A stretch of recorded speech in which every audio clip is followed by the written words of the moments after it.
While some of us soak up the sun this summer, others are swapping Australia's heat for far cooler climates. Antarctica is tipped to be visited by more than 100,000 tourists this summer, well above figures for the largest pre-pandemic year.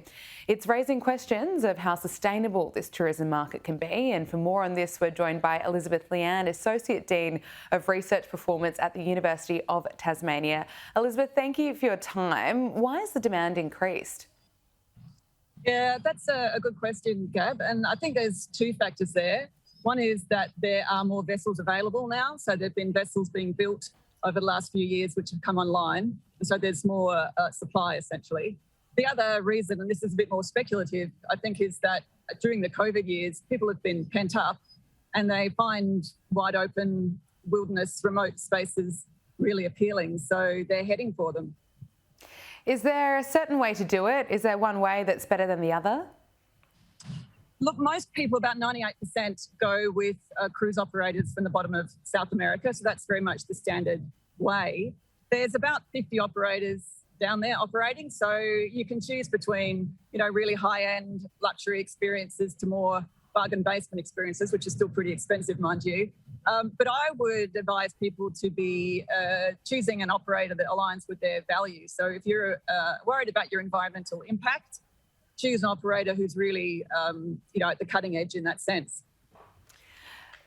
Is there, I suppose that is a very good point and a good piece of advice. Is it fair to say that many of the travellers who are choosing to go to Antarctica as opposed to other destinations are going to be more conscious about being about travelling sustainably and being mindful about the environment they're in?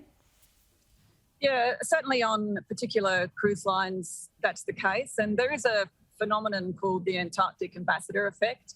The idea being that people who go to Antarctica have a much greater awareness of the place and come back as champions for it and champions for environmental protection.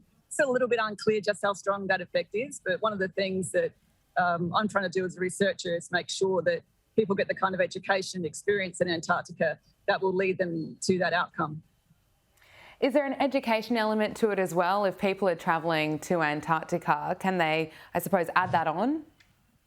Yeah, absolutely. It's an integral part of most of the expedition style experiences. So there'll be a whole series of lectures by experts. You'll have expert guides with you. There's often the chance to do things like citizen science activities, so you can become part of the solution rather than part of the problem by collecting data that scientists will use. So I think it doesn't have to be a kind of bucket list tick-off experience. It can be a really powerful experience that instills respect for the place.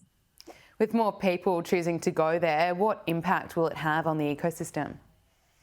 Yeah, there's a variety of worries. Some are direct impacts, so the potential impact on wildlife, like penguin colonies, for example, if they're being visited day after day.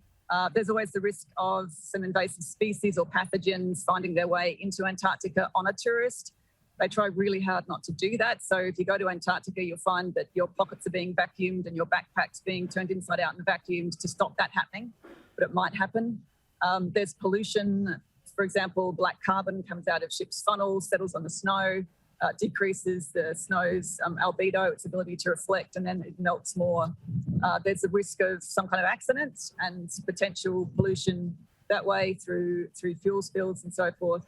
And then there's the indirect impact of the carbon footprint. So, as I said, 98% of people who go to Antarctica, first of all, fly from wherever they are to the bottom of South America, which is a fair flight from most places, and then they go on the cruise ship. So the carbon footprint per person is quite high. So if you do go to Antarctica, you need to be aware of that you're having an impact on the place, and you want to make sure that it's an experience that counts.